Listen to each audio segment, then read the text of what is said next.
Total Protonic Reversal. Protonic Reversal. Protonic Reversal with your host, Conan Neutron. Broadcasting from a secret underground lair in Milwaukee, Wisconsin. A gigantic middle finger to everything that is rock about music, rock and roll, and corporate power. The thing is, though, if you don't laugh, you're going to go on a killing spree with sharpened nails.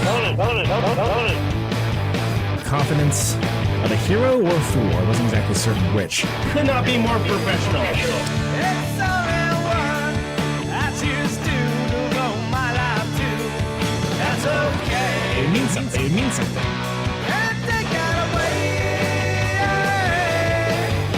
You know, that's my take on it. Like, what's yours? Protonic Reversal. That's like a science thing, right? Indeed it is. It is a science thing. It is a science place. It's a scientific fact. We're all up in your face. It is time once again for the one, the only Protonic Reversal. Welcome to it. Special edition tonight. Special edition, Sunday night Protonic Reversal at the time of this recording with the mighty men of microwaves. So, excited to talk to these fellas. It should be a good time. Two of them I have known for, I believe, 20 years at this point. And the other one about 20 minutes. You know, not exactly. This is not a scientific thing. Don't get on my case about it. But very excited to talk about them, their new record, all things microwaves, and all that good stuff. So before we do any of that stuff at all, let's get down to this pre-roll read that I'm still unaccustomed to doing. Welcome to Conan Neutron's Protonic Reversal. I am your host, Conan Neutron. I am a rock and roll lifer who has toured and recorded for over 22 years, most known for the band Conan Neutron and Secret Friends. Music is a huge part of my life, and I use the format of this long-running podcast to talk about music with musicians whose work I enjoy and respect. Folks that may or may not be household names, but do something very special. This is episode 308. If this is your first time listening to the show, all the archives are at protonicreversal.com and are always free. No ads, no sponsors, no kidding. If you'd like to support the show and get episodes sooner, you can give $1 a month to patreon.com/protonicreversal. If you like the show or even just a single episode, please feel free to share it along, like, subscribe, or post a review. All of that helps people find the show, and it's just a darn nice thing to do. So there you go. Microwaves tonight. I'm all out of sorts, I feel, because I kind of not only toned down these quarantine times editions, I just feel like I've been in tour mode instead. But yeah, Discomfiture Atlas is the name of the record, and we're going to be talking to the guys about this right now. So, or a couple of them anyway. So, hey there, Dave. Hey there.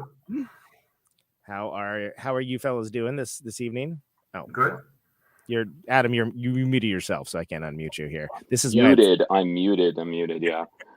Doing all right, Conan. The infamous double mute. It's like we're a Zoom meeting now, which is really what people look for in their rock and roll. We're of course missing Roman is going to be joining us a little bit later. But first of all, congratulations, another awesome microwaves record. At the time of this recording, has not actually released yet. It's digitally releasing on the 14th. Yes. October, right? I believe. Okay, cool. Mm-hmm. What number release is this? I was trying to think about it earlier. LP, full length LP would be number 7, and then there was the first record we ever did was a EP before that. So yeah, I still have that and the first record on CD. Oh, right on. Yeah. Behind the veil. eBay Gold. That's probably all we had out when I first met you. Yeah. Yeah. I was gonna say it was still fairly new at the time. Mm-hmm. Was that the Cenotaph audio? Yeah, the blue record was on Cenotaph. Yeah. The second one, the orange one, was on Cenotaph and Version City split. Right. Anyway, move along. Yeah. So, point of practice has been a while. I worked it out, Dave. I've actually been playing shows with you for over 2 decades now. Yep. So that's a thing. All right. John's having trouble. He says, just continue. Okay. Cool. All right. Well, yeah. So, and that's lovely because I love that you guys are still very true to yourself and your vision, and pushing things forward and doing things your own unique way. but you found some folks to do common cause with along the way. Now, Dave, I realize I don't actually know how microwave started. As long as I've known you guys, how did you guys? Okay, I can. Basically, I knew John for a while, for going on 10 years before the band started. Maybe not quite that long. He was in a band called the 1985 for a while. He played on I think 1 or 2 7-inches and did a full length with them. And at some point, I don't know the details 100%, but he either quit or they found a different drummer. I'm not 100% sure how it went down. He just called me and asked if I wanted to start a band. That would have been in the spring of 1999. Yeah. And there were a couple different iterations of it. And it eventually became the Microwaves and we played a show as Microwaves. I want to say September 25th, 2000, actually. Okay. The only reason I saw the date first is it was also my iteration. sister's birthday, but What was that? I'm sorry. I said the only reason I saw remember the that first date is because iteration. it was also my sister's birthday, which is just Okay. unrelated thing. Yeah. So Adam, I was going to say, I believe I saw that first iteration. I think you were calling yourselves Tyson, and it was all improvised. Okay. Tyson, wasn't it? Was that at the? Tyson was me, John, and Steve. Same lineup as the Microwaves, but that was just like a one-off thing. Like we did an improvised show at the Bloomfield Bridge Tavern. Yeah. And more distortion than you've ever heard in your life. They played that show, or he played that show? I believe. I think you're right. Yes. Okay. Yes. Me and John talk about it all the time. Anyway, I'll see myself. Well, I think that it's notable too that it seemed like, whether this was the case or not, it seemed like you guys had a very articulate vision for the kind of music that you wanted to make from the outset. Was there kind of like a plan in place of making certain kind of uncompromising music? Oh, probably less of a plan than you would think, though. I mean, I guess over time, we became stubborn and did that. But I mean, at the time, John found himself without a band. I wasn't in a band. We both wanted to be in one. Sure. Yeah, that was pretty much it at the time, I think. Well, I think that it's notable because even though the different records have all had different vibes and different things that you brought to them, I think there's a through line through all of it. Like, and not just the players, right? I mean, obviously, like 2 of the dudes have been the same the entire time. Right. But it was interesting listening to this record because, of course, there not only is there's 2 lineups. Basically, right? That's sort of like the interesting conceit. One of which is the well, I don't know if you call it the classic lineup, but it's the first lineup I knew from you guys. The first lineup, yeah, which of course has Steve's involvement. I'm cool with that. Right. Yeah, he's all right. Yeah, it's the first and the fourth lineup all on one record because Adam was actually the lineup. This is actually Adam's 3rd time in the band. He was in the 4th lineup, and he came back after the 5th lineup, which was just me and John as a duo.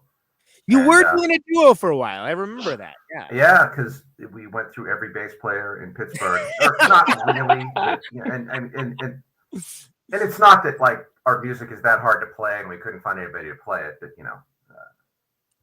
yeah, people had enough of our shit, clearly. Well, and it's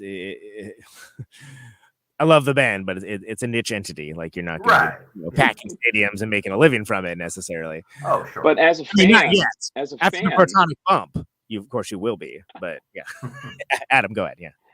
As a longtime fan of Microwaves, whenever that duo lineup debuted, I was actually pretty excited because I thought, move out of the comfort zone, throw something kind of new in the mix. I mean, John was triggering samples. He had like couple of SP404s and drum triggers and stuff. And Dave had this like phalanx of effects with it. He was just doing all kind of crazy stuff with. And, the Psionic Impedance record, Mr. Sir Weasel Walter released that on his Unexploded label. Right. I forgot. I was a big fan. I was a big fan of that. So, yeah, I still I liked doing that lineup, but there were there was a lot of equipment involved, and it didn't always work right. And when it worked, everything worked well. It was a lot of fun, and it sounded good. But that was probably about 40% of the time in the long run. Mm-hmm. And in fact, when Adam came back to the band after the two-piece lineup, we'd had like a horrible show in Dayton, Ohio, where nothing worked, and like it was just really brutal. And like on the drive back to Pittsburgh, we were like, we can't do this anymore. And we actually got Adam to come to our show on the fly, and we just did like a half improv and like did a couple of old songs. Like, do you not remember that, Adam? I don't remember that at all. Yeah, it was at Howler's, and it was one of the shows where we played. I think we played Who Made Who at that show. nice. I love Who Made Who. That's a great what? Yeah, me and John, we played in Dayton, Ohio with Dead Rider, and we had a show booked on Sunday at Howler's, and we called you on the way back, and you're like, can you come and play tonight because this isn't working? And you did. I have no recollection of that. Is it on tape anywhere? I doubt it. I mean, oh wow. Unless you recorded it, No, I don't know. I don't know if I was as much of a archivist nerd. Sure. Speaking of nerds, here's John Roman. Oh, right on. Welcome to the show, John. Hey. Glad you found your way in. I know you were stuck backstage. The stage-hands kept directing you the wrong way. And which way's the stage? There you are. Now we have to mark the thing on the practice space wall. We have a sign on our practice space wall. It says, it's a dry erase board. It says, this work site has seen blank days without a Spinal Tap reference. Sorry, I had no idea. Sorry. Yeah, it's okay. You didn't know. Speaking of Spinal Tap, none more black. Am I right? Right now, yeah. There you go. So, now mark it down again. Mark it back to 0. It lasted a whole 35 seconds. So do you still? Speaking of Spinal Tap, do you live in Milwaukee still? I do. Yeah. Yeah, because I maintain that Spinal Tap is from Milwaukee, though. I mean, this is convoluted, but it's correct. Okay, you have an actual theory about this? Yeah. Well, I mean, it's I don't have a theory. I have facts, Conan. Well, I appreciate that. I appreciate your confidence. Okay, the show Happy Days took place in Milwaukee. True fact stated. Yes.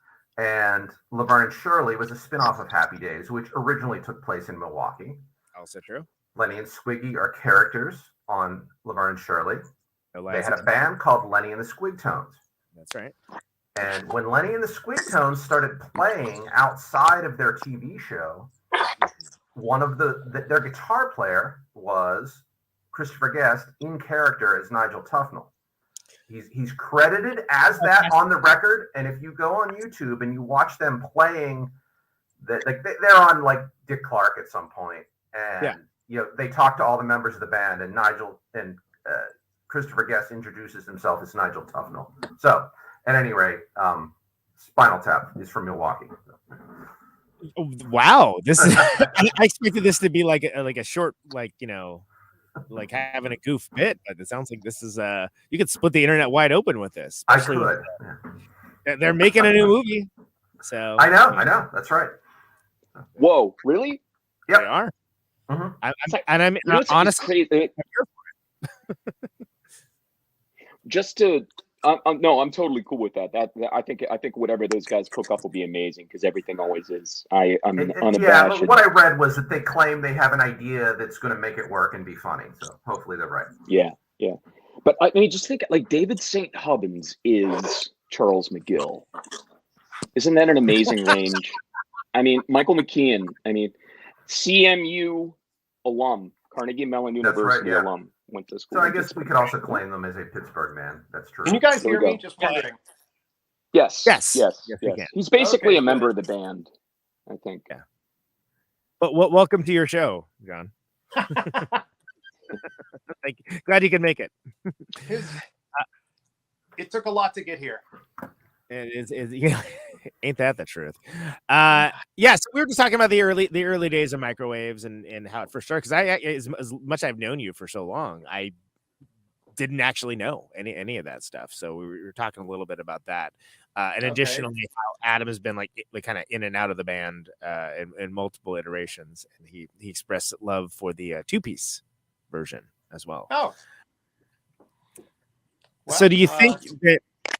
Yeah, go ahead. So I was gonna say that do you think that this new one, because again, you guys are essentially here to talk about the brand new one, which, by the way, as for using discomfiture in a sentence, that's a favorite word of mine.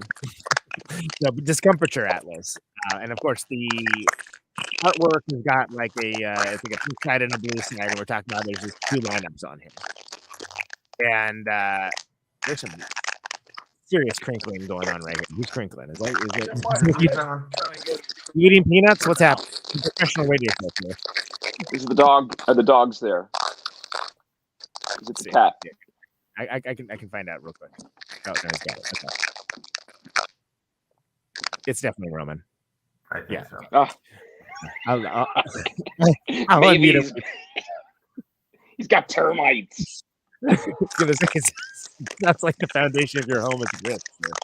Oh Jesus, John. Are you doing a bit, John? Well, none of this is working for me there. Are you crinkling paper? What is that? Yeah, if you can try to maybe. Like. Yeah. This is our SOD cover. It's high concept. What's that noise? It's like an Andy Kaufman bit. Yeah. What's that noise? It's like when like the band meme 666, where like, where's the noise coming from? And there's like a guy with 20 pedals like hooked up, and he's like checking all the pedals, the match cables. Yeah. So I totally forgot what we were talking about now. Oh yeah. So we got a situation where you got 2 lineups on there, right? So it's the idea that you've always been a band that's a brace change, right? Sure. You've taken what you were doing and made it your own with what you have available to it. But was the idea just to do something? Well, first of all, I mean, Steve's obviously very busy with his own activities, which people may be familiar with. But you know, he was. I actually called him to see if he wanted to join.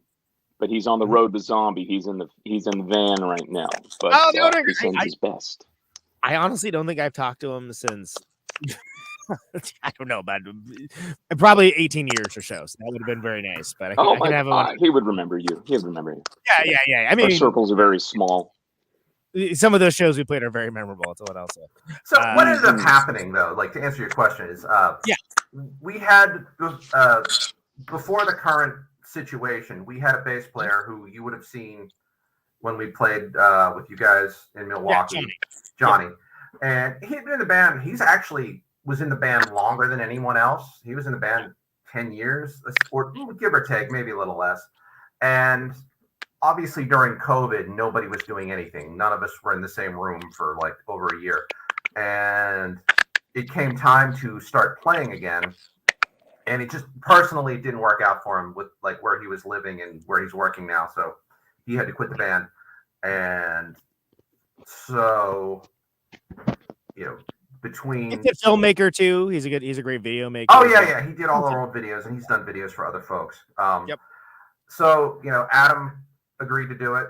You know, even though he doesn't live in Pittsburgh, and John and I do, but you know, he's in town enough that we can practice and it works out. And then, you know, I guess Steve just had enough downtime coming out of COVID that he was able to work on the record with us and, you know, do his half of it and, you know, mix the whole thing. It worked out okay. I mean, I don't know if that'll ever repeat itself, but, you know, it was, you know, a good set of circumstances led to it happening. So. Well, and every band is an ecosystem. Every lineup is an ecosystem. I mean, I could tell a thing or two about that, but like, did you find that did it scratch different parts of the creative brain to be working in this way, or was it? Sure, because one thing that I guess is a little different is John and I pretty much worked out the songs ahead of time, just me and him, and I don't know that Adam or Steve even heard them till we had already tracked them. Is that correct? Except maybe one or two. You had shared with me. Yeah. You had shared with me demo versions or perhaps Probably. first recorded versions Yeah. of them. Well, because the well, versions well, that I the thing learned is- from. But they weren't worked out as a group in a room, is the thing. Right. Sure. Which except there's for Hammer Space. Okay, except for Hammer Space, which was actually John and I recorded that on the 2-piece record, but it was actually from the time that Adam was in the band the first time. Oh, interesting. Okay, cool. Yeah. Well, and that's a follow-up I had was like how much of this was like brand new material versus like revisiting some old ideas or reworking them or things along those lines. It's all brand new except for Hammer Space. Gotcha. Pretty much. So, Roman, first of all, thank you for joining us. Secondly, traditionally speaking, like a bass player is a hard. It's almost easier for most bands to like swap out a guitar player than as a bass player. Now, I know microwaves do not operate like normal bands, but there's a different interplay between the different players, between Adam and Steve, both of which are fantastic players, but have different styles. So, was there any kind of mental headspace that had to be cleared to be able to make this happen from your side? No, not really. It was just more like it actually kind of made it easier to leave things open and have two different people interpret it their own way. And again, we did talk about like the 2-piece lineup as well, which was sort of like when I heard about that, it was like, oh yeah, that makes sense for those guys to do that. Like, No. I mean to have two different bass players interpret their own way. No, you're right. But what I'm following up that with is that with the 2-piece lineup, obviously it's a different. There's one less player, and it's like just you and Dave locking in. But I think ultimately, like the delicate ecosystem of the band, especially a band as complicated and as it's not like it's a garage band, right? Like there's a lot going on here. These songs have a lot happening. There's a lot to keep track of.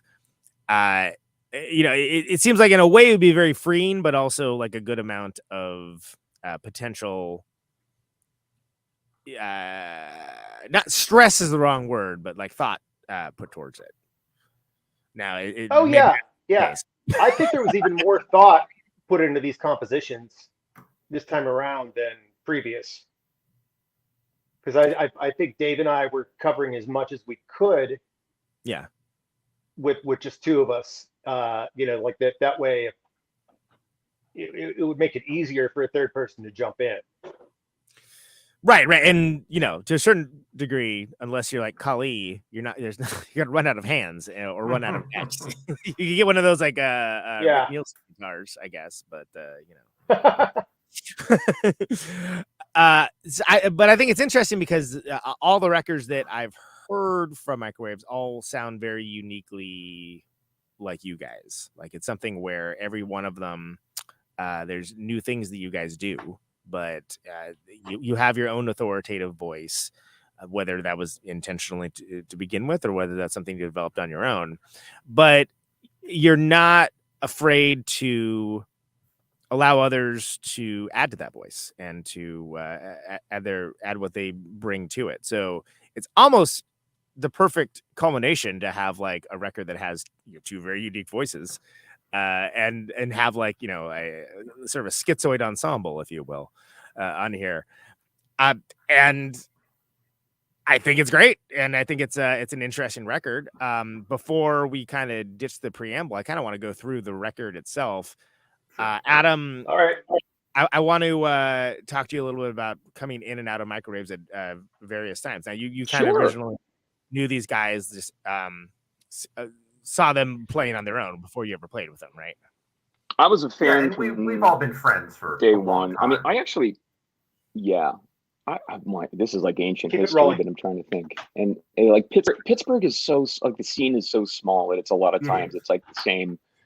Yeah, the same bunch of folks kind of just recombined in different units and that kind of thing. But we were fans of bands that Adam think was in, I might have seen Rad and Adams in the Blackout, stuff like that. Yeah, sure. I mean, it's a community. Yeah.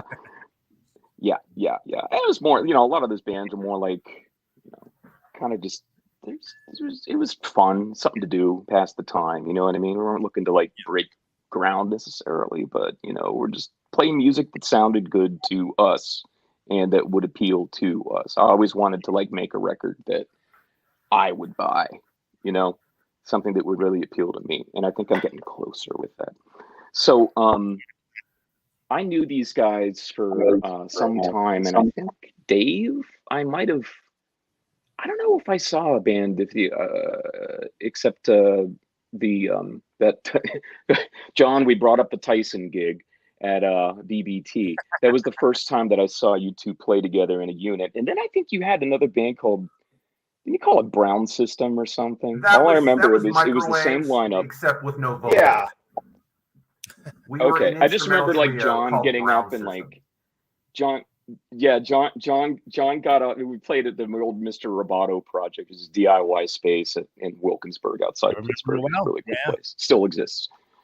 But I just remember like you guys might have played like Central Office or something, or like early versions thing. But I just remember that the set started off with like John getting up off his drums and like talking in a mic, but it was like through a pitch shifter, so it was just like and I was like, good times. Okay, this is getting pretty close to what's going to be up my alley. That almost sounds like it might have been a Weather Channel gig, which was this other thing we did. I don't know. Yeah. No, this was It's kind of blurry. Brown System. Okay. Okay. It all runs together eventually. Yeah. Anyway, that's neither here nor there. So I was a big fan. Conrad and Microwaves played shows together. We did like a duo. We did like a band duet. All five of us on where me and Jeff and you and Steve and John did. I think we did Pulp by Godflesh. Yeah, we played bits and pieces of each other's songs, and we played that Godflesh song. Yes. Nice. Yeah, that was a lot of fun. But anyway, fast forward. I don't like the term, but I've heard that described as a man jam. I don't care for it, but that's what I've heard. What is that? A man jam. That's terrible. Yeah, I was like that sounds like a type of pornography to me, but like, okay, sure. Yeah. And it's like, well, what if I have so many questions at the least? It was what jamming. happens if you have female members, but okay, sure, man jam. Yeah, fine, whatever. Was jamming. Okay. So 2005 saw the end of Conrad. Jeff went on to play in the band Zayo, and he's still like just totally kicking ass and ruling with them. And I was kind of like, well, what to do. So you guys did you guys you had Jason Juber? Yeah, right. The bass player. Between did you not? Steve and you, we had Jeff Schreckengost was the bass player for a while, and then later it was Jason Juver. But he got too busy with Don Cab and just he was in Don Cab. He wandered away. He's also Creative Borsha, who I fucking love. Yeah, I love Creative Borsha, man. That guy's. He's an astonishing musician and just one of those guys. It's like, had a vision from day one, and it's like anything that he puts out is like super quality, and great, recordist and engineer as well. But so then I think did we have a meeting or something? I felt like there was like a job interview or something. Maybe we met some. Yeah, there was. For like, so wasn't what would you say the biggest weakness is? Well, I care too much. Probably, yeah. So we asked Adam if he was a tree, what kind of tree would he be? And he answered correctly. Fantastic. That's important. Mimosa, I think, one of those ones that when you touch it,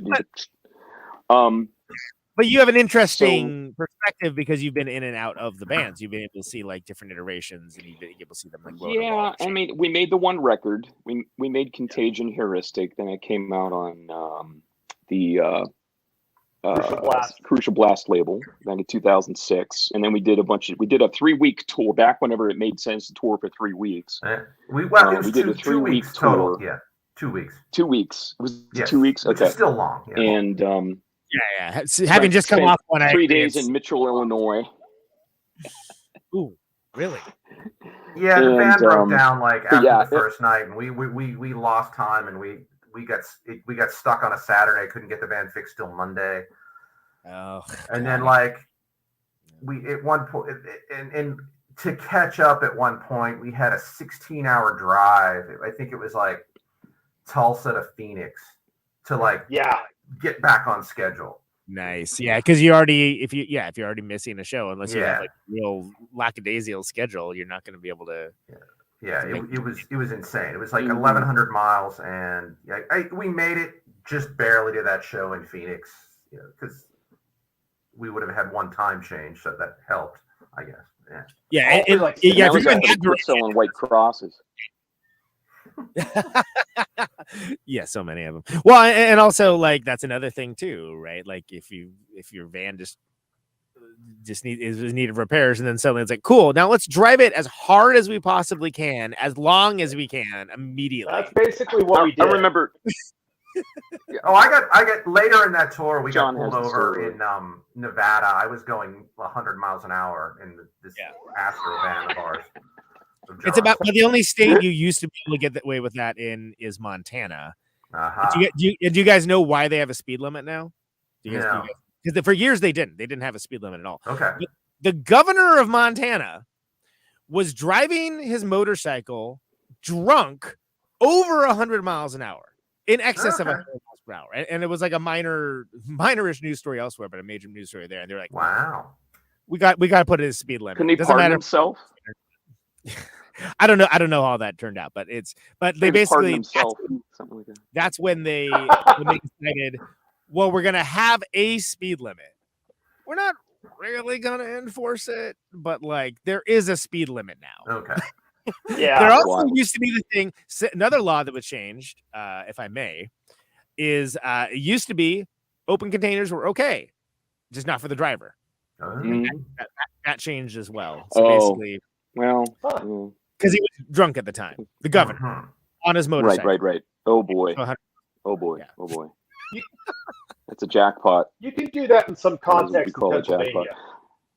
Yeah, exactly.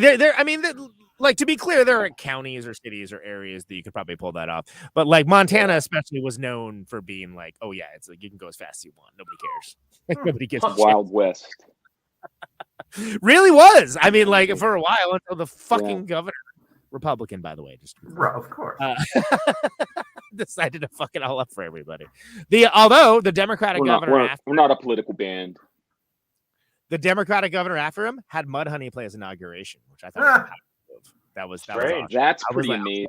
Now, see, I've heard. I got a good friend who lives in Montana. He grew up there, and I like it. Like I like Montana. Place. I've never even been through there. I heard that Missoula, was like super weird for a time, and it was like a pretty good scene.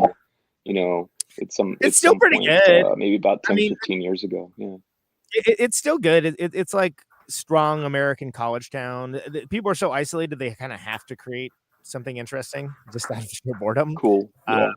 There's something to be said for it, but that's a very small part of Montana. Like I love it, but it's a small part. There's so much Montana, and it's gorgeous. But I'd like to see it. Yeah, it's worth doing. Having just played, never been a week and a half ago. Was he a week and a half ago? I think it was even less actually. Viewers, they have a surprise. You can help us get to Montana, purchase our record. Exactly. I mean, if you play the right show in Montana, it's one day. So I know a guy. I know several guys and ladies, but we're not talking about Montana here. We are ostensibly here to talk about your new record, Discomfiture Atlas. So I think what we're going to do here is we're going to go through each of the songs on the record, and we'll kind of go around round robin style, and everybody can kind of talk about each of the songs. You talk about where the title came from, where the inspiration came from, the lyrics were applicable, recording, and anything along those lines, anything that springs to mind. We'll kind of go through all of it. Adam, obviously, you're welcome to chime in even on ones you don't play on. It's just kind of it's the nature of the bit. So Roman, we'll start with you with The Last Planet. Tell me about The Last Planet. All right. This is a composition that Dave sent a demo of. It was just guitar and drum machine. Probably one of the more different things we've ever done. It's I think partially because it kind of reminded me of almost like Eastern European folk music. It's a different kind of start for sure. Yeah. So yeah, I wrote the lyrics for it.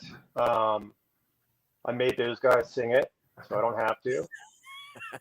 Smart. What else do you want to know about it? John does sing on the record, and he previously only sang in the two-piece lineup, but he does sing on this one. Not that song though. Yeah. I mean, it doesn't have to be a comprehensive undertaking. Everyone gets a chance to have their turns. Is this any kind of thing you think might be interesting to people that either have just checked it out or are inclined to check it out?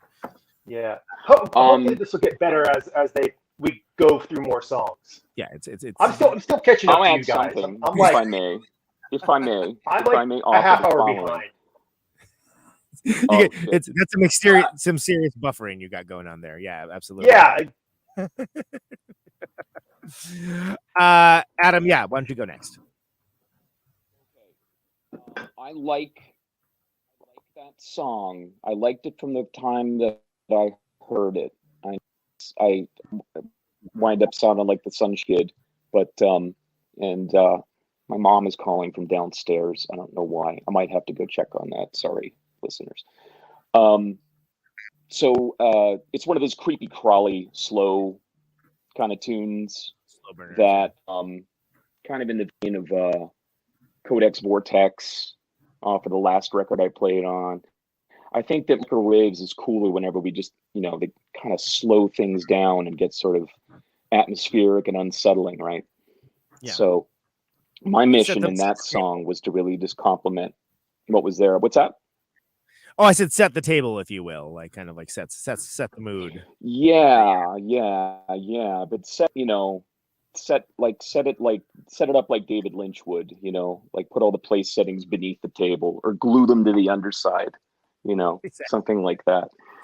I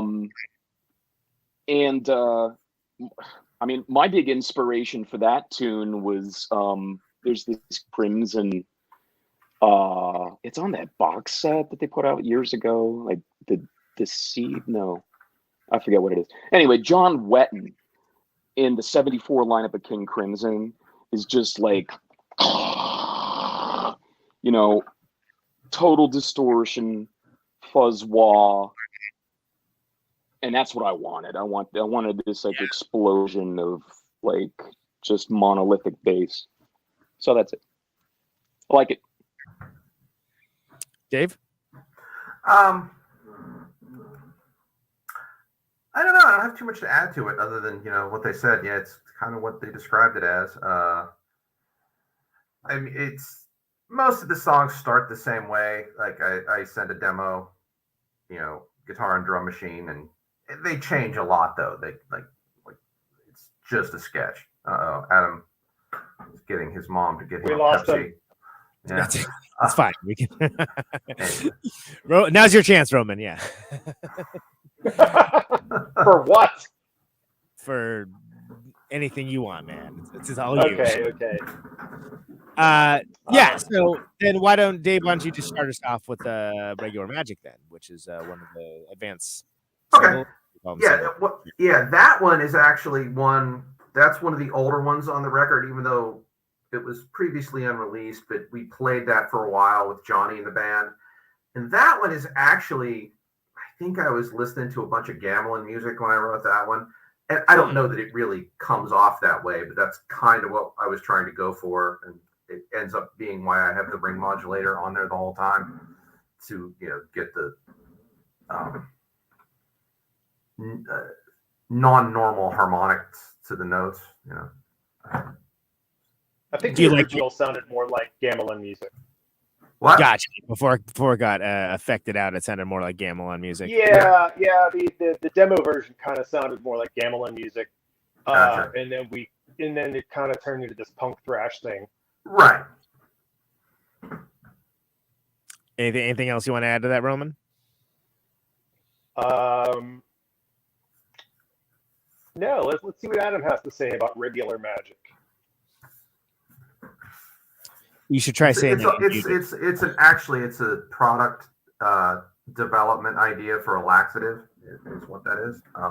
Okay, so for the audio listeners, Adam appears to have a piece of pie that he's going. Is that pie? You're on mute, so we can't hear you. Whatever you're saying, but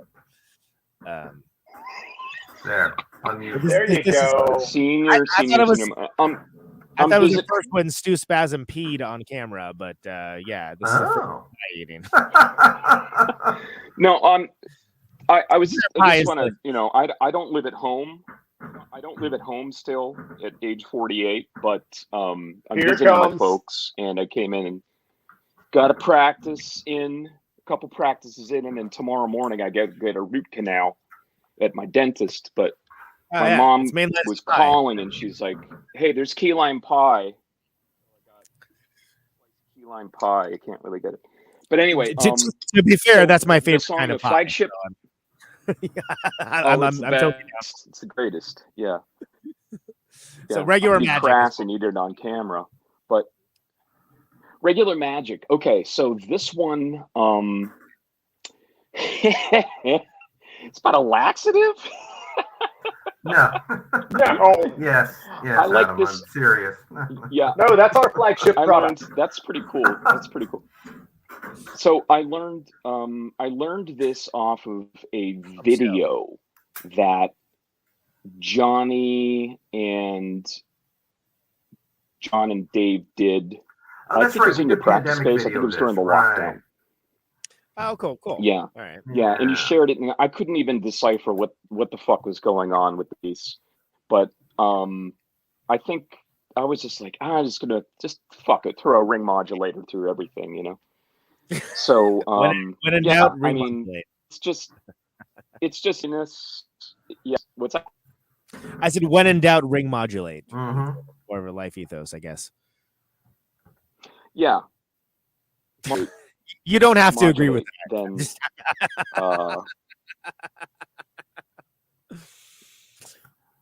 no. All right. So every once in a All while, right. we're doing the show live, and this is one of those moments. Cool. So that's This is Adam. chaos. Yeah, this is. I've seen. I've seen. He appears to be frozen. Okay. All right. That's no cool. audio. Okay. So John Roman, landline. Yeah. Landline. Another Dave composition. I didn't follow the drum parts exactly that he had programmed, and the lyrics, I guess, there's something to talk about there. It's kind of about just it's kind of like an old man yells at cloud type of thing, where it's the idea that there are certain technologies that we're going to reference, and the kids aren't going to know even what the hell we're talking about. Yeah, You know, well, as I far mean, as, that's outmoded technology is a thing, you know, and Yeah. Well, there's Adam. well, he's gonna rejoin. He's having problems with audio, so yeah, I think his slice of pie infected the audio somehow. Mm-hmm. It's all right. It happens. It's a reason why Key Lime Pie is never sponsoring podcasts, because it's very disruptive. It's a disruptive element. It's like kryptonite to podcasts. Thank you. So Dave, landline. That one, when I came up with the music for it, it was really fast. Like, not that the song is fast. I wrote it really fast. Like, probably took a half hour start to finish. And if you listen to it, there's sort of a part that appears in various places that it's basically the same thing over and over again, different places on the neck. So just really simple, repetitive song, and I like it. It's almost like our Gang of Four song on this record. Sure. Yeah, I guess it has that post-punk pop group Gang of Four kind of almost to it for sure. Do you think? Sorry about that. I don't know what happened there. Must have been the pie. No, it was great. I'm glad you left. Keep eating. Do you Watching on a feel, replay, man. John? Do you feel that when Dave comes up with drum parts, he's is it difficult to interpret sometimes, or does he have a pretty good feel for the kind of stuff that you like to play in your voice on drums? No, I'm not writing anything like he plays. I'm just doing something that like, enables me to get the parts down, really. But the thing is, I think it also kind of has a similar feel to what I do. But sure. Sometimes I think some of those they're very simple. Sometimes they're just like 1 2 1 2 1 2 1 2 1 2, right? And then I'll build off of that. It's just like as long as he can give me a like a general tempo, it usually makes things a lot easier. Right, and then you can kind of do what you do there, and yeah. I'll say something real quick about. You might. John started playing drums. Yeah. When did you start playing drums, John? It was a bit later. Yeah. Like you were in your late 20s, were you not? Oh. Yeah. Mid-20s. But the way that he came at it, you're right. So you had a head full of what you wanted it to sound like before you even picked up sticks, right? Yeah, pretty much. That helps. Yeah, I mean, it Right. was you So, know, like a lot of plus, big black you know, and Godflesh. John's, yeah, but you were also coming at his perspective. In other words, you were not in whatever drumming. You weren't, you didn't study stickings and that kind of stuff. So it was all just, kind of decode. It's the key lime pie messing with his stream again, I think, unfortunately. It's kryptonite. It's kryptonite for streaming. But people don't know it, but they're talking about it more and more, I hear. Yeah, so but so anything else with landline? I guess we can get Adam's. Not really. Winner. Yeah. Cool. But yeah, hit me with some Clinical Horizon then. Okay, this is kind of turning out like very true to our band, actually. Oh yeah. Someone comes in, someone leaves. I suppose it is at that. Yeah, exactly. Yeah. In Adam's case, he keeps leaving and coming back. Yeah, exactly. This feels like band practice. So tell me about Clinical Horizon. We're going through all the songs. Clinical Horizon. That's a really. I really didn't know what to do with that one for the longest time, as far as what to play on it. That one was tough. Dave? This one is another one. We started it a long time ago, and I don't even remember what I was thinking when we started it. But yeah, this was actually tough for both of us. Even though I wrote it and was able to play the parts, it was very tough for both of us to do it at the same time and a lot going on. Stay together with each other on it. Yeah. Do you? I mean, in those kinds of situations, do you just kind of trust that, it'll kind of work itself out? You just keep doing it till it works. Sure. Yeah. Eventually, it did. That one did take a really long time to whip into shape. Oh yeah. And actually, we recorded that one. A bunch of the songs of this record, not all of them, we recorded a bunch of them back before COVID. And then, so we sort of made an attempt at this record that never got finished. I think about only 3/4 of the songs were made the same. And this is one where, like, even after we recorded it, I wasn't sure it was going to work when we recorded it the first time. Interesting. Okay. Yeah. Do you think that, have there been, like, how far down the rabbit hole do you go with the song before you kind of whatever cut bait. We've got songs that were completely finished with lyrics and everything that we never played live or recorded because they just didn't work out. Yeah. What I mean, can't remember the names of all of them right now, but it happens. Yeah. Well, yeah, it's not a it's not a deposition. It's okay. Right. But I think that like it's just funny that like it seems like you guys have a lot of different kinds of songs, a lot of different types of things. Like, is it like a feel thing that you just are like, oh, this is not hitting the way that we think that it should, or it doesn't... Although it's usually a song that has more parts than it needs or is too complicated. Those are the ones we usually end up rejecting. Right. Yeah. Okay.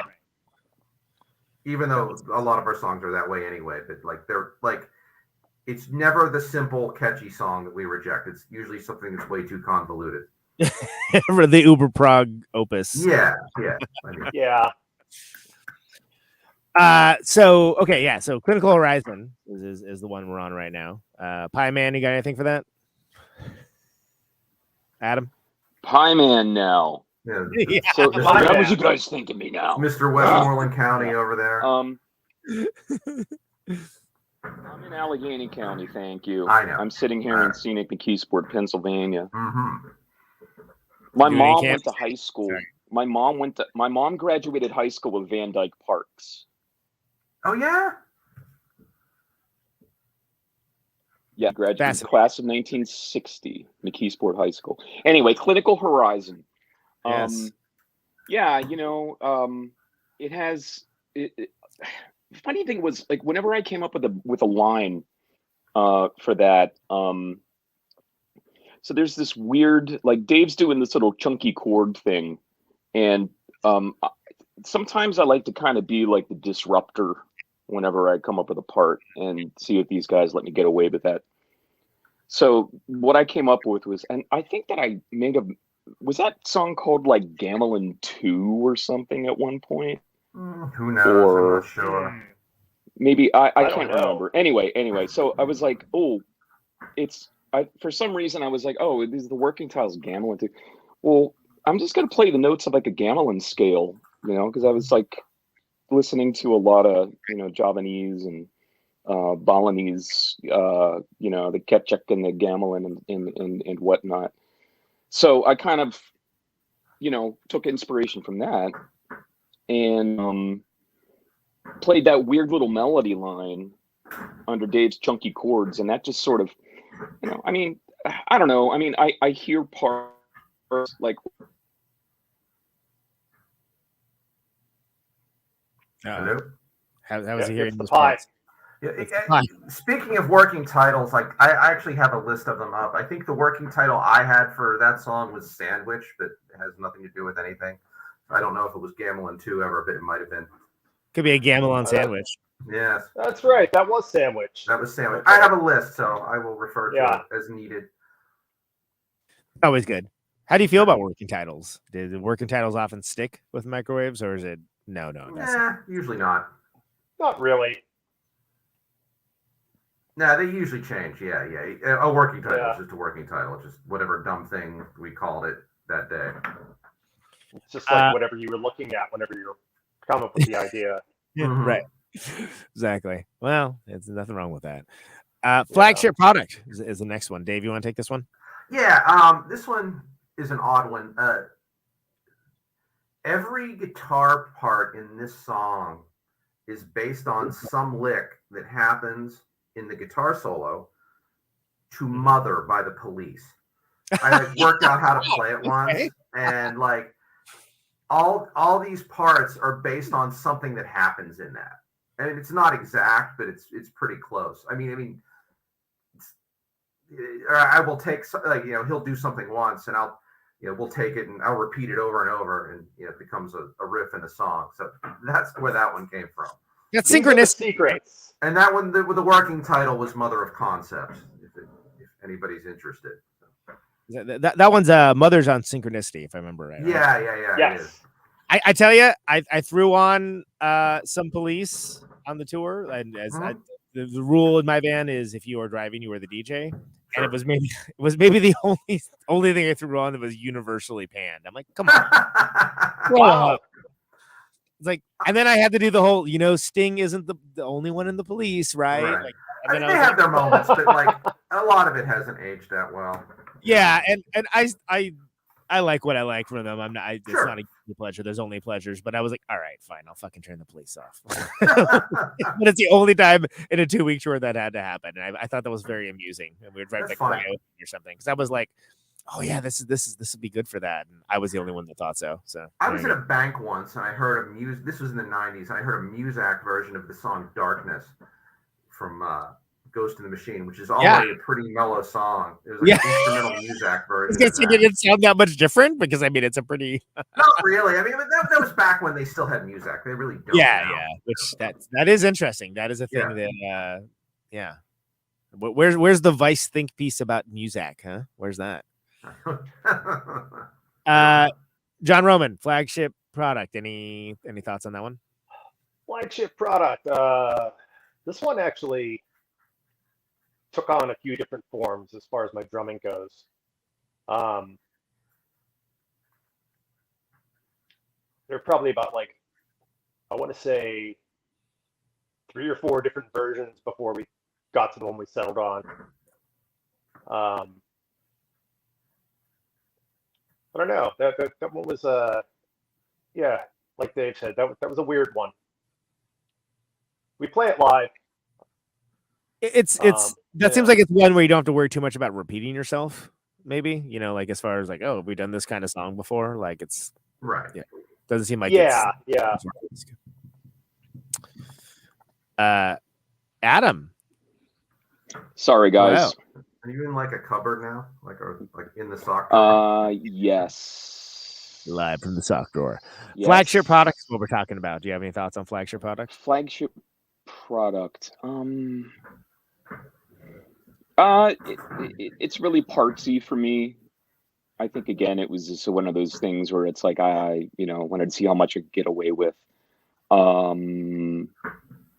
Yeah, I mean, there's a thrash part. There's a couple thrash parts on the record. Yeah, it's got a thrash part. I could get behind it.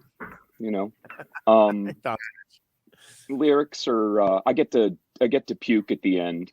So, but yeah, that's it. I don't know. Cool song. Well, so we talked about it a little bit before, and I'm hesitant to give you first shot at it just because you're a connection. But how about Hammer Space? We'll start with you, Adam. Hammer Space.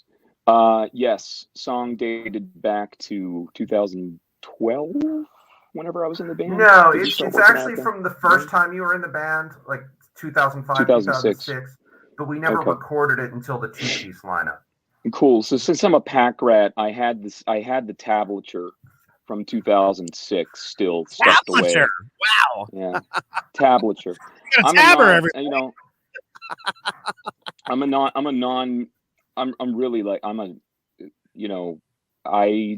I'm like 70% outsider when it comes to music. I mean, I was just too stubborn to quit, too stubborn to give up.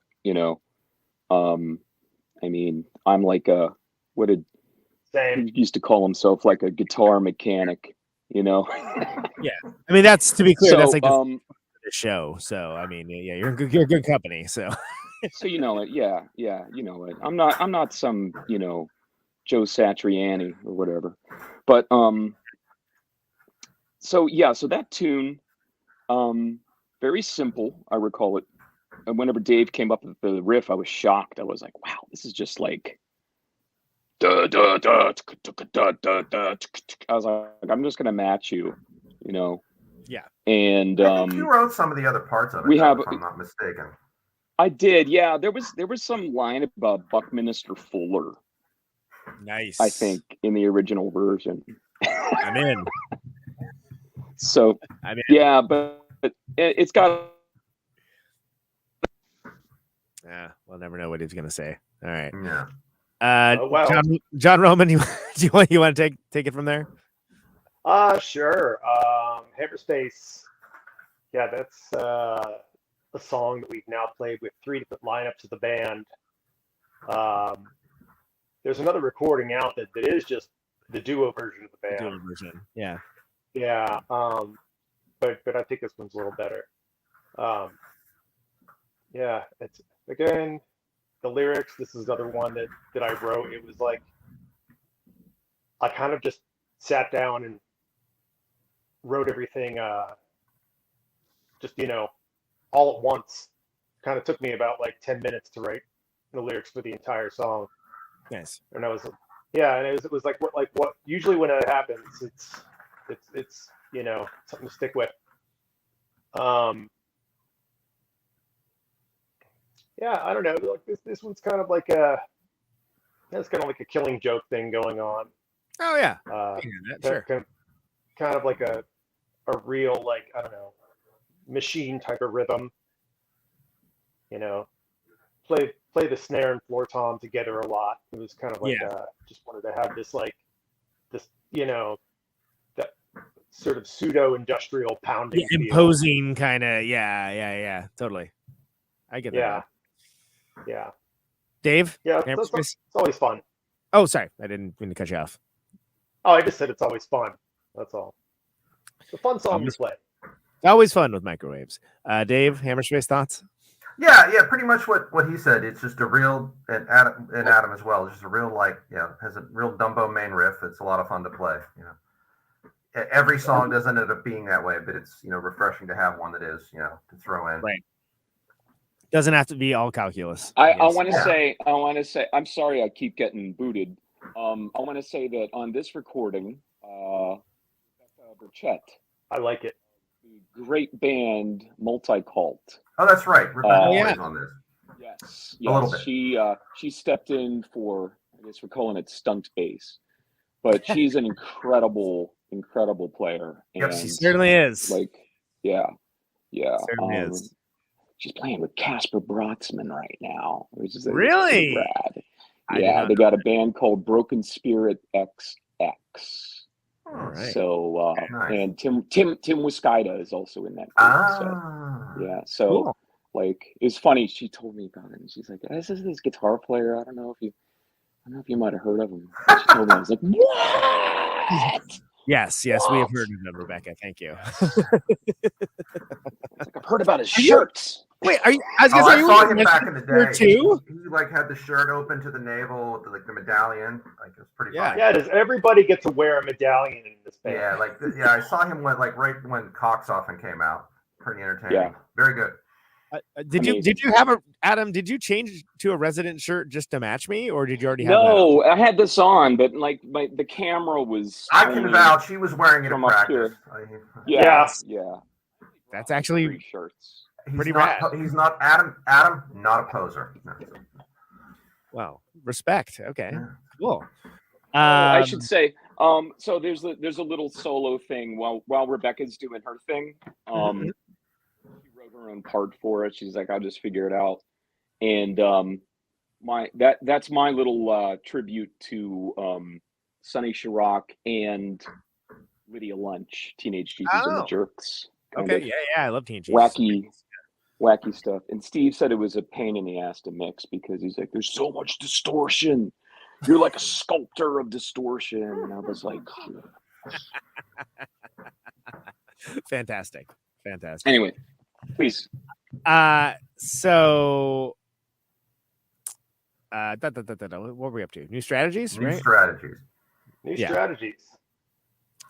This one is actually a working title. See?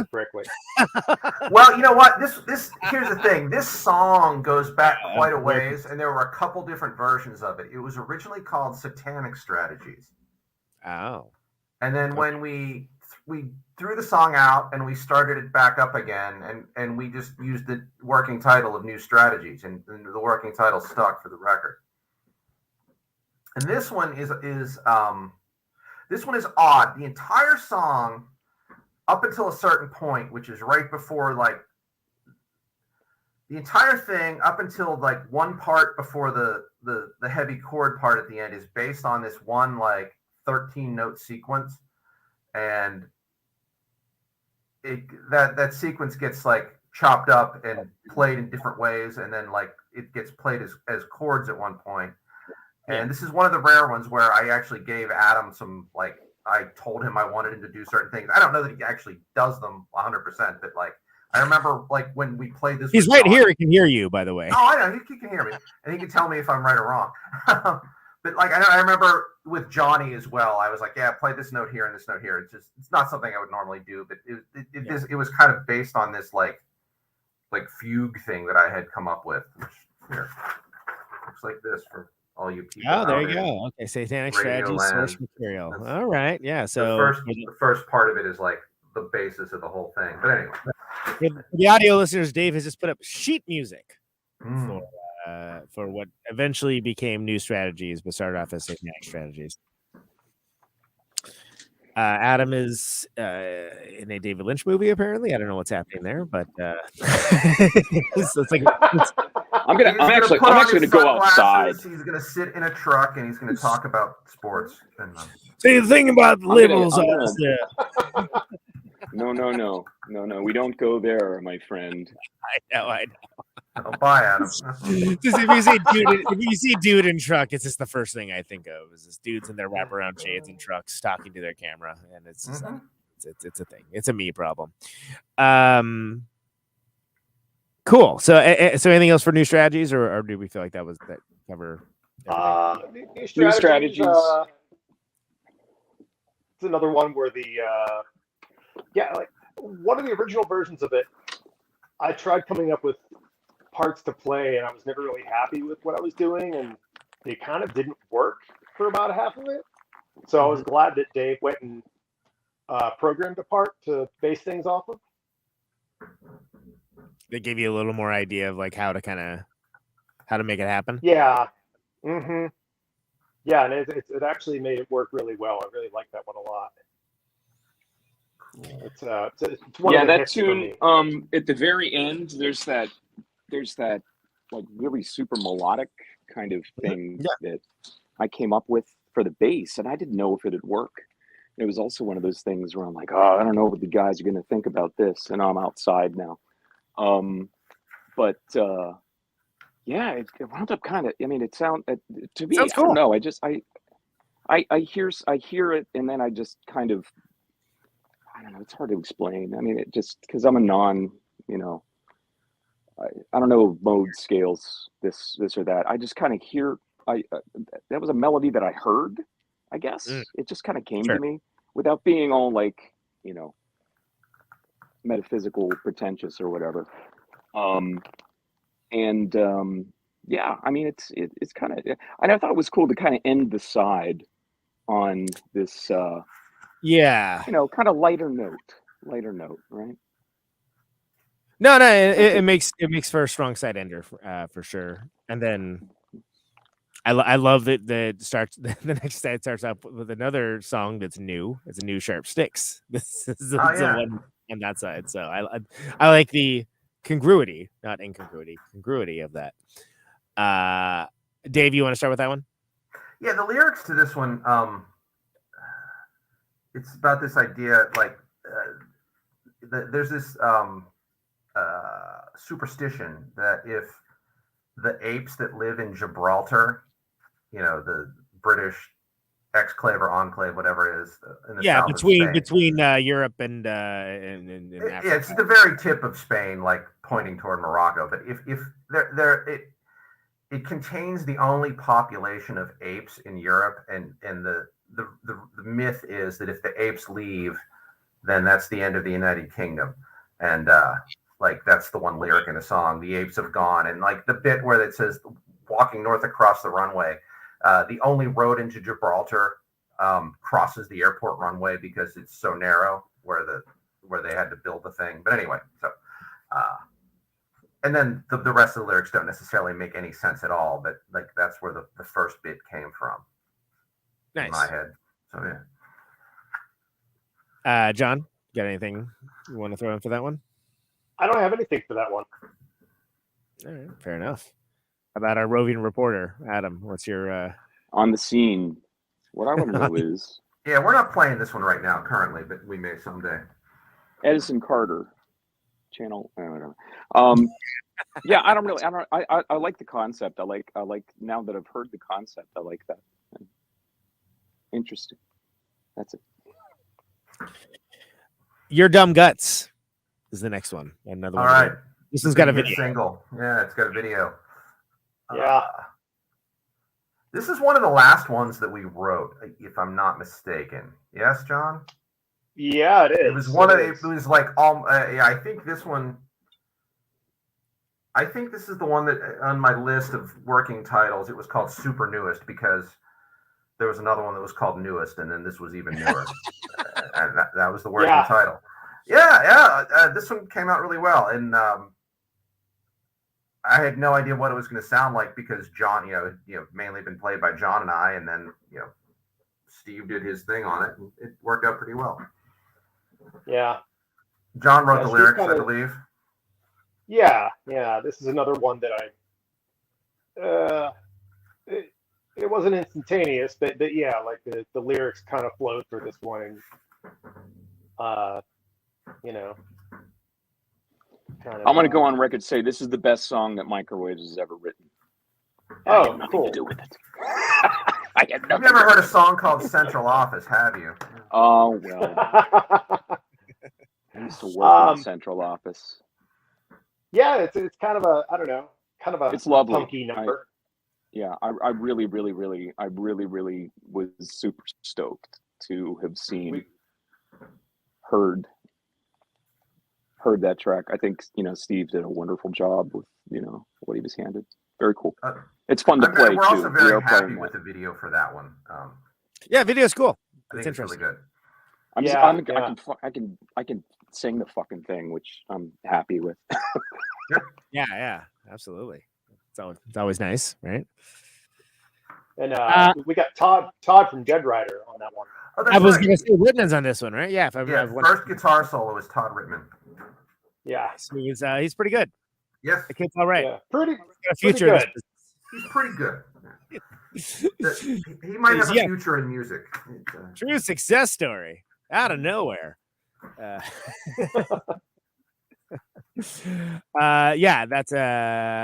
Do you remember that?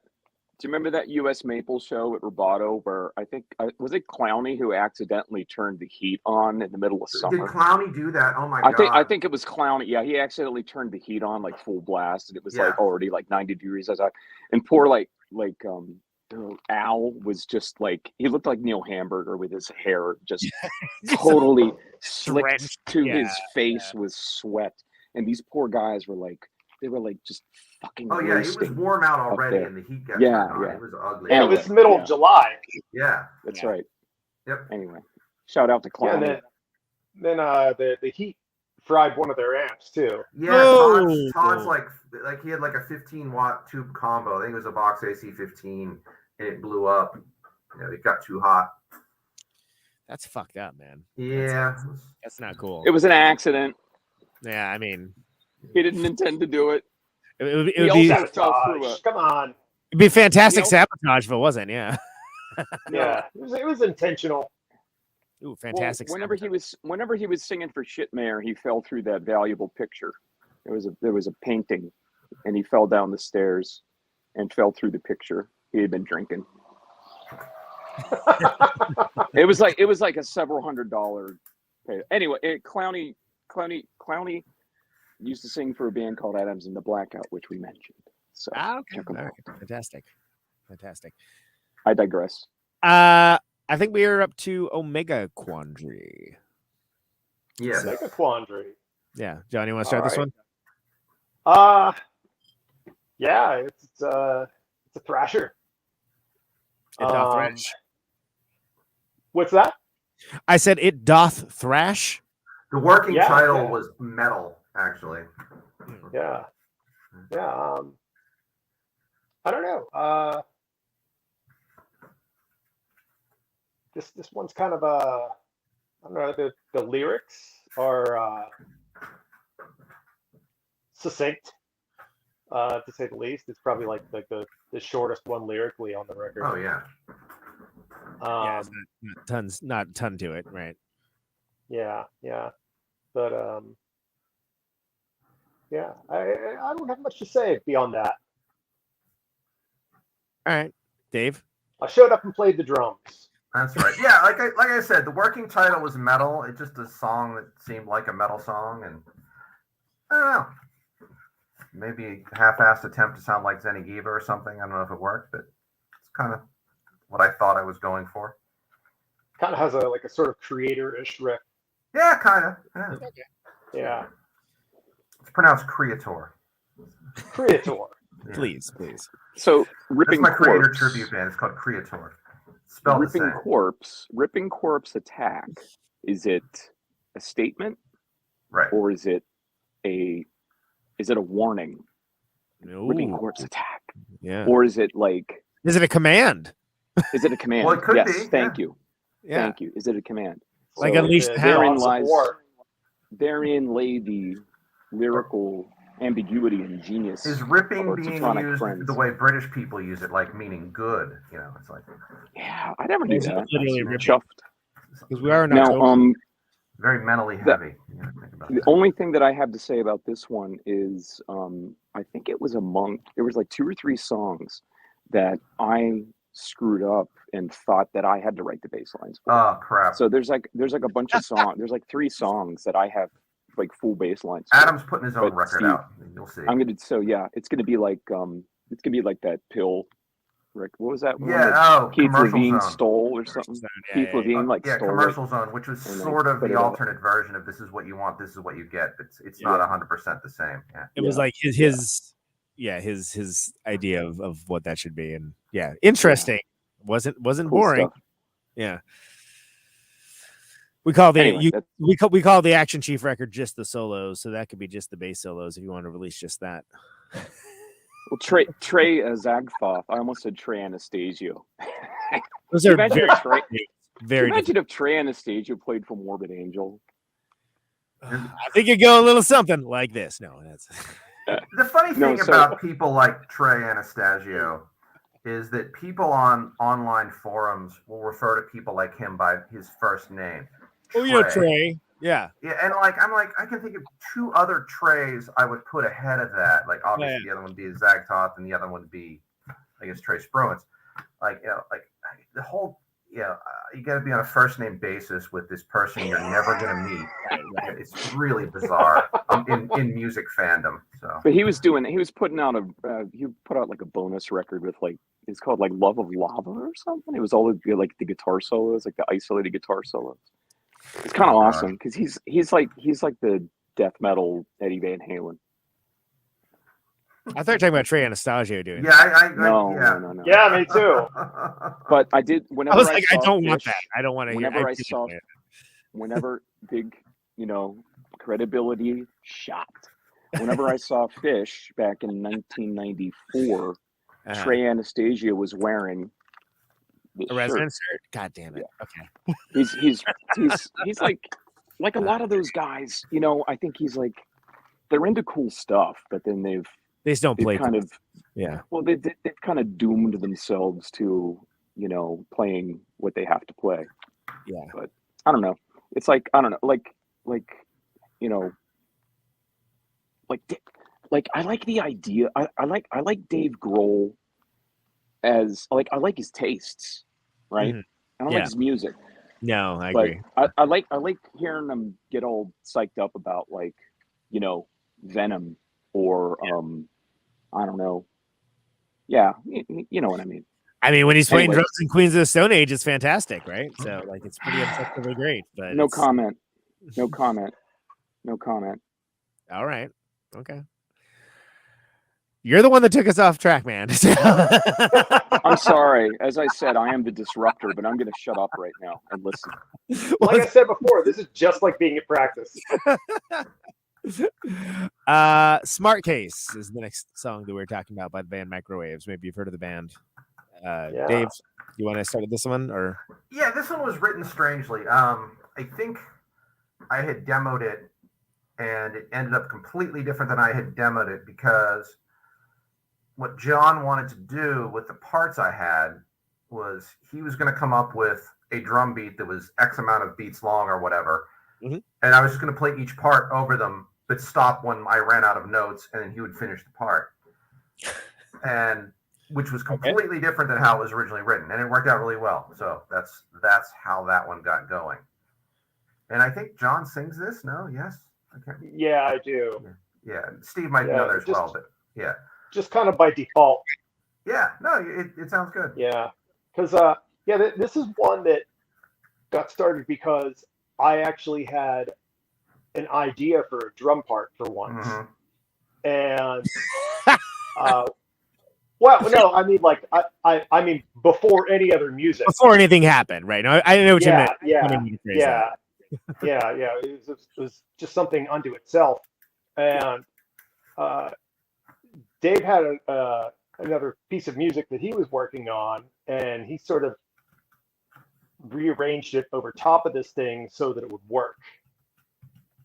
And then, like the rest of it was like, we didn't know what the rest was going to sound like until Steve put his bass part on it. Yeah. And then after that, I put lyrics on there, and I kind of just did a guide vocal track, but I don't think anybody else could really I wanted to step up to it or could. Well, I think he tried to get Steve to do it, and I think he fought back pretty hard, and like I actually agreed with him. He's like, your delivery is really unique on there, and none of the rest of us were going to really be able to recreate it that well, and you sounded fine, so no reason to change. Good. Yeah, he had come over at my house to record a guide vocal for either me or Steve to sing along with, and it was decided that the guide vocal was better. Guide vocal for me or Steve to sing is my favorite Minutemen song, by the way. Yes. The idea for that one was to like, it's like a scenario that you're stuck in a bar, and there's this guy, this old Dean Martin type of guy that wants to tell you about life. Oh, sure. Okay. Yeah, I can hear that. Yeah. Ask for Adam's opinion on this, but I don't know. Spirit, are you with us? Yeah. Okay. I got nothing. It's great. Okay. Good band. Fair enough. Good practice.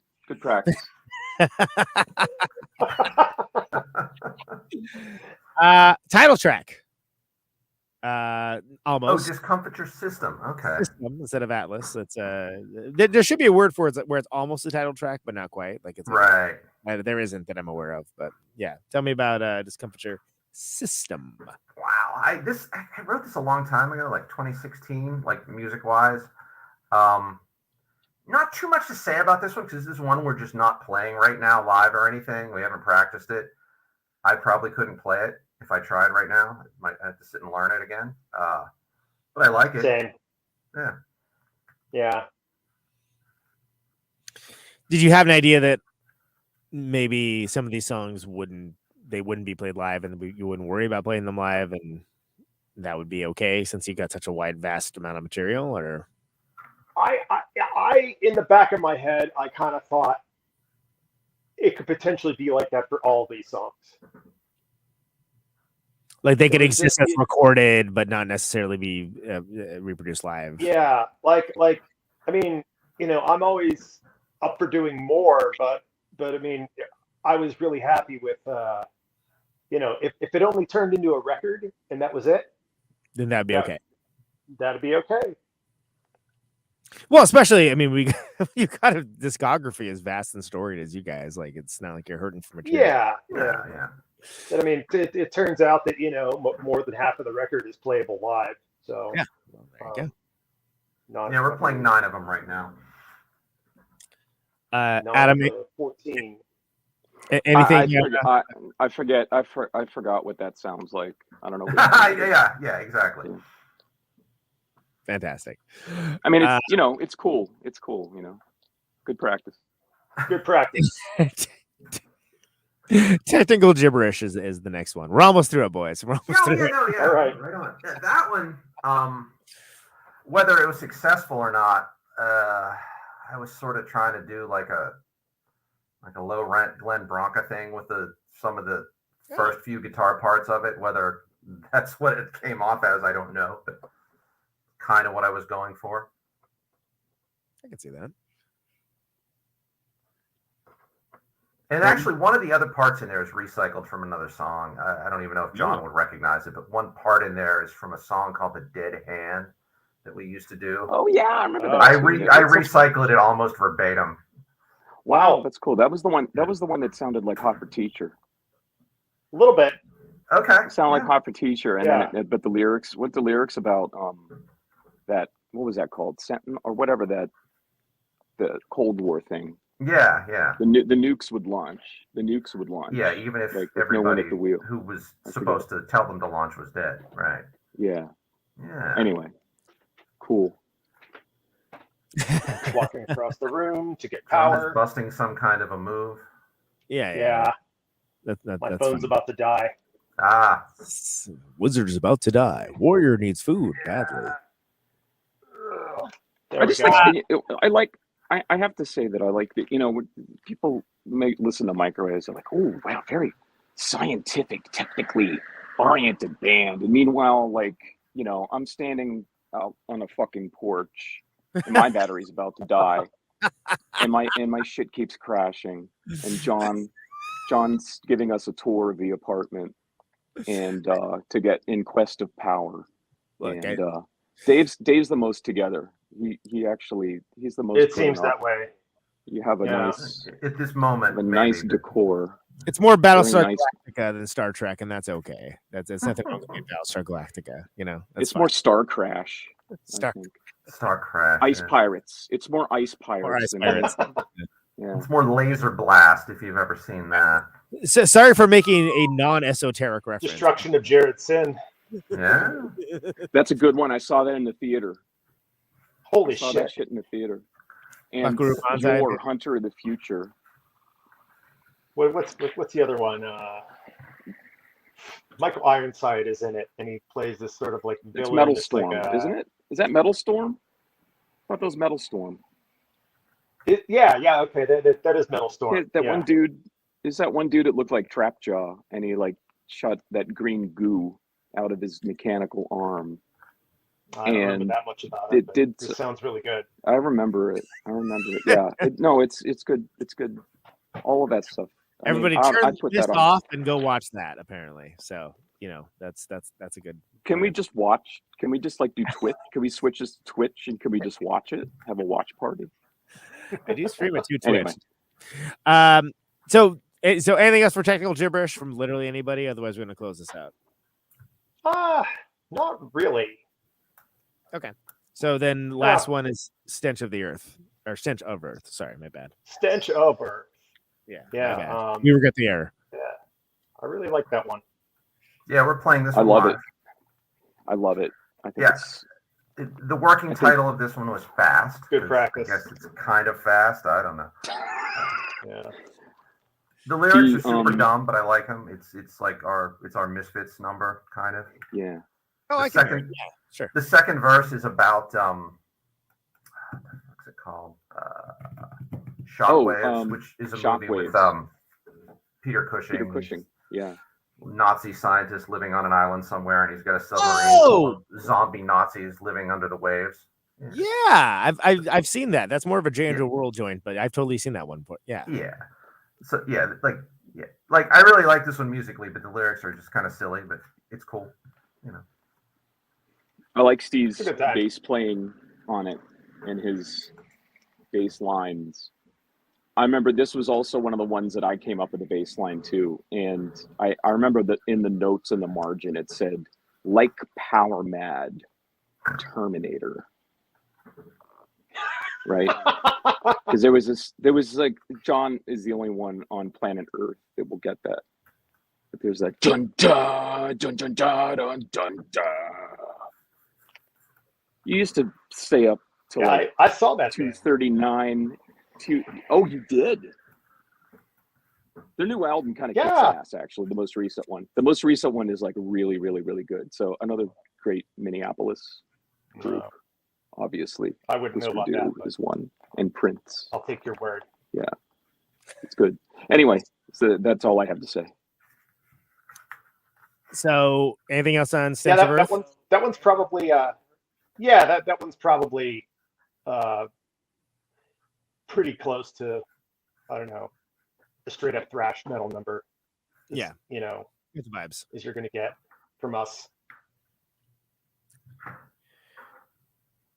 So there you go. Dave? That's Discomfiture Atlas. it. That's available microwaves.bandcamp.com. You can get it, was it 31g.com, right? All spelled Something out. like that. Yes. Get the LP. You guys are doing some amount of tour dates coming up. I know because you're playing 9 days, I think. Yeah. Yeah. I'll be there. See us Yeah, on right. tour. Sweet. It'll be good to meet you. Yeah, likewise. Good. You say that now. I feel we have a lot. No, I feel we have a lot to talk about. Definitely. No. And I feel like you was it a Monday last time you guys came through? We're not going to talk about that. It was a weekday. It was a Wednesday. It was a Wednesday. It was definitely there was a blizzard. I remember there was a blizzard. Yeah. And It was. It wasn't that bad. I mean, it was a fun time was had, but it would have been a little more. It probably would have been better if it hadn't been a blizzard. I remember that. But, yeah. That's usually the case. Any last thoughts on the record? Anything that you'd like folks to know about the record, other than that they should buy it or listen to it?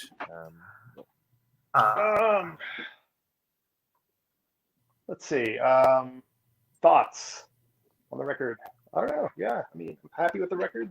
Yeah, we're happy with A lot of guest spots. Oh yeah, you know what? We didn't even talk about Eric Paul and Sarah Quintero are on a song. Yeah. Eric from Airborne Radar and Sarah from Spotlights, right? Yes. Yeah.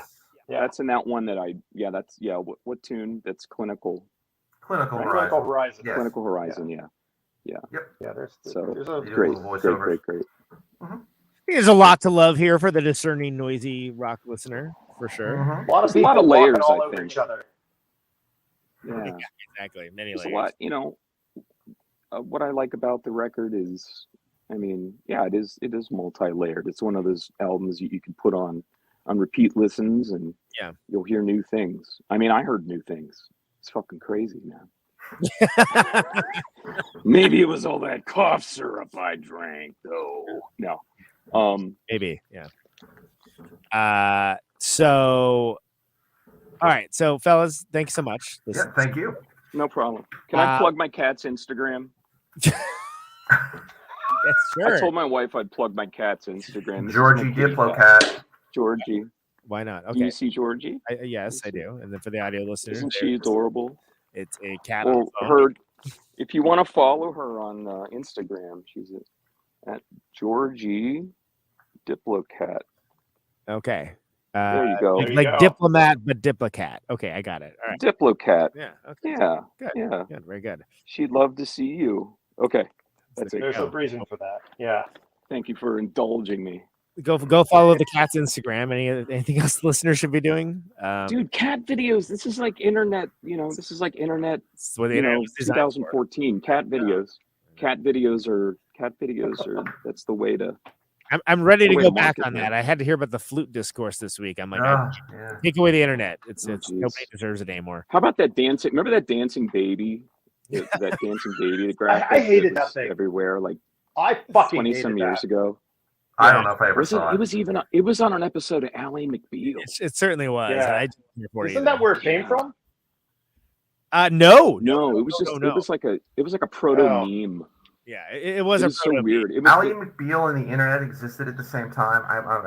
My timeline is all messed up. I don't know. Yeah, it's It existed. Yeah. to think that at one point was our biggest problem, right? Anyway, Mhm. yeah. So everyone go microwaves bandcamp.com 31G.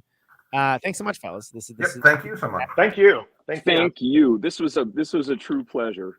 well, it's great to have you, and I think it's an awesome record, and I'm going to encourage everyone Thank to you. check it out. Thanks, man. It was great to be had. Thanks. All right, check you later. All right. Good night. See you soon. See ya. Bye, See you internet. Later. Cheers. See ya.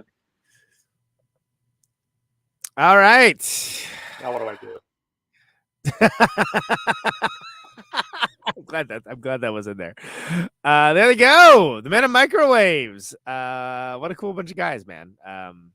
I do think this is a fantastic record. I think people should definitely check it out and listen to it and all of the things that people do with records, however your preferred modus operandi for listening and or consuming things are.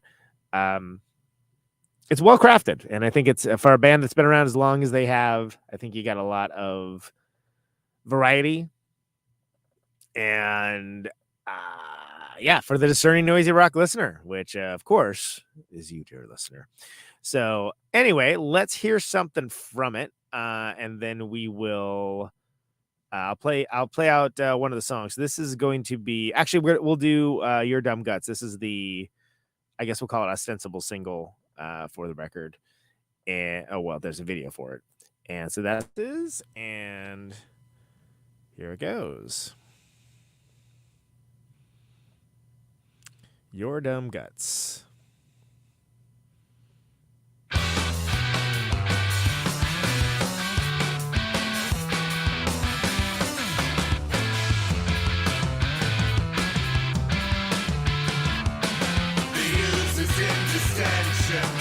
As you're sinking to the bottom, prepare for your perpetual descent to unattained extent. Let's see what your dumb guts are made of. With anti-plastic hoses and plugs up in your noses, suits made from metallic fiber, right for bathing in the mire, using alcohol.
Slowly and certainly,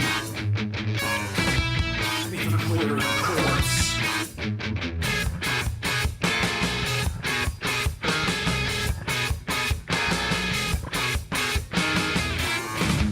The blood inside your veins is a slow crawl.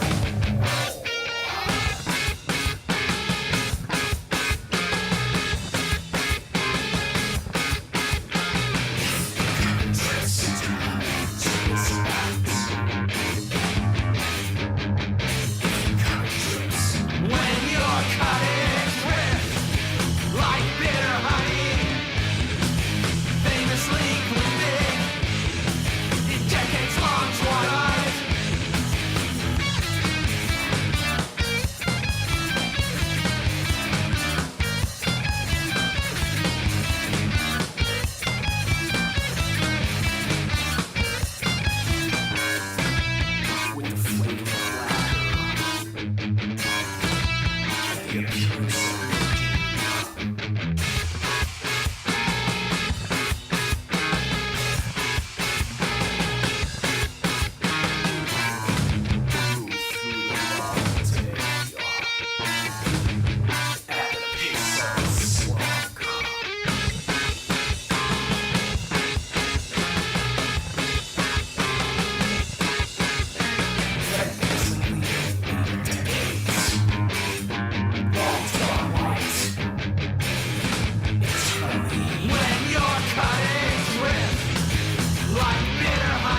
New Strategies by the band Microwaves. That's off of Discomfiture Atlas, the new record by the band Microwaves that you can get your own damn self on the internet. Microwaves.bandcamp.com. 31G, all spelled out. 31G, all spelled out like words. Wow, I'm off my game right now. Speaking about my game. So that was John Roman. That was Dave and Adam from Microwaves. They're going to be doing some touring. So check out if they're going to be near you or not. Use your greater internets to sort that for yourself. I'd like to thank them for coming on to the show. It's a pleasure to have them on. Like I said, I think it's a cool record. Check it out, people. So, here we are. Conan Neutron's Protonic Reversal. Thanks so much for listening to it. That's the name of this show. Thank you very much for listening to it. Of course, the show normally airs Thursdays, 8 Eastern, 7 Central, 6 Mountain, 5 Pacific. RadioNope.com, streaming on Twitch and YouTube. You can find the archives, ProtonicReversal.com, for free. Always no ads, no sponsors, no kidding. Wherever you find your podcasts, that's where it should be. Thanks, everybody, for liking, subscribing to the show,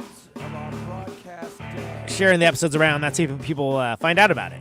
So it may seem weird or whatever, but it's much appreciated. Conan Neutron, the Secret Friends, going out again. Yes, we did just get back to East Coast this time. And we're playing Pittsburgh. Microwaves. We'll go backwards here. Wallingford, Connecticut. 1-2 Hearts, in Peekskill, New York. Philadelphia, Pennsylvania. And Detroit, Michigan. With the excellent Burned or Buried. So if you're in any of those places and want to check it out. Oh, yeah. And the Pittsburgh shows with Norm Westbrook of Swans, which is rad. Otherwise, thanks so much for listening to the show, participating in it, and spreading the word around. It's always helpful. I don't take it lightly. Anyway, if you want to come up and talk about the show, I was happy to do that. It's okay. It doesn't have to be a state secret or anything. Some great stuff coming up when I get back. Stay safe out there. Check you later. Got my radio on. Can you hear me now? Can you hear me now?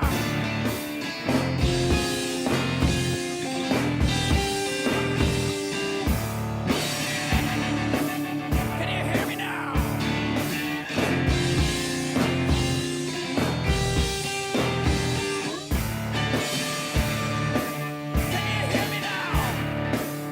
See the radio.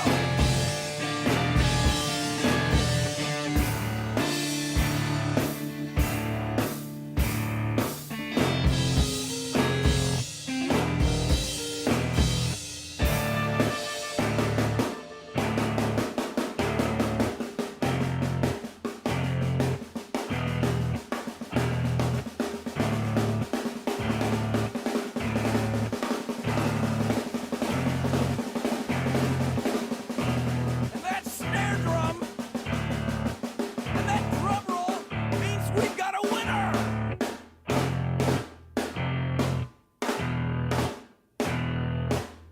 If you're the fifth caller, or any caller at all,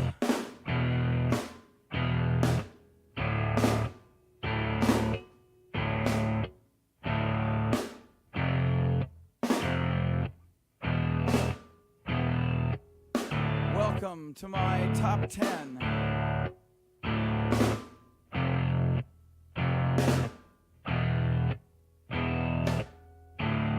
I'd like to thank our sponsor. But we haven't got a sponsor. Not if you were the last man on earth. She was prepared to prove it. one goes out to a special girl.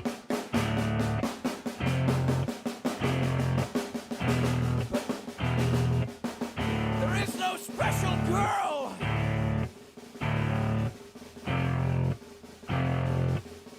It's the end of radio. The last announcer plays the last record. The last what? Leaves the transmitter. Circles the globe in search of a listener. Can you hear me now? Can you hear me now?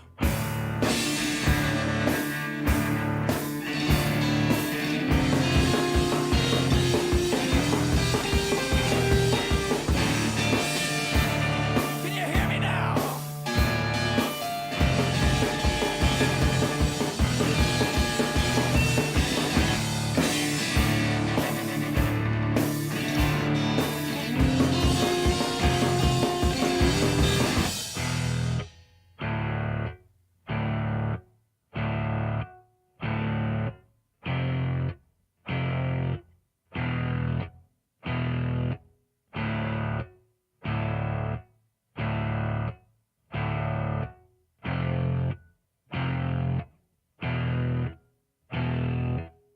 Is it really broadcasting if there's no one there to receive?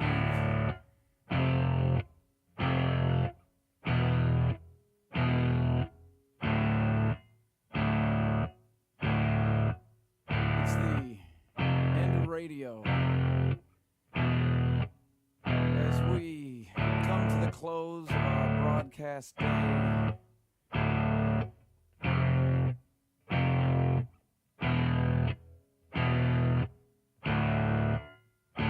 got my radio on.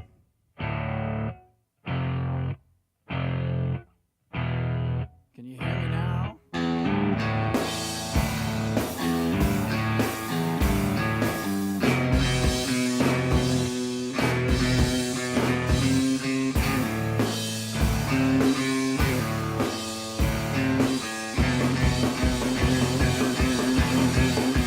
you hear me now?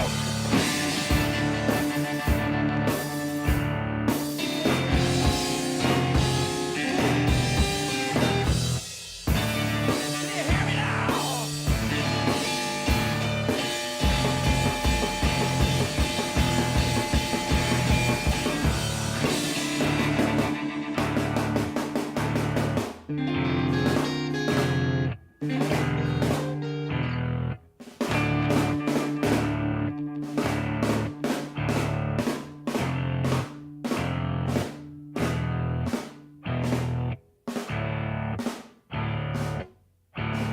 This is a test! If this had been a real emergency, hey, hey!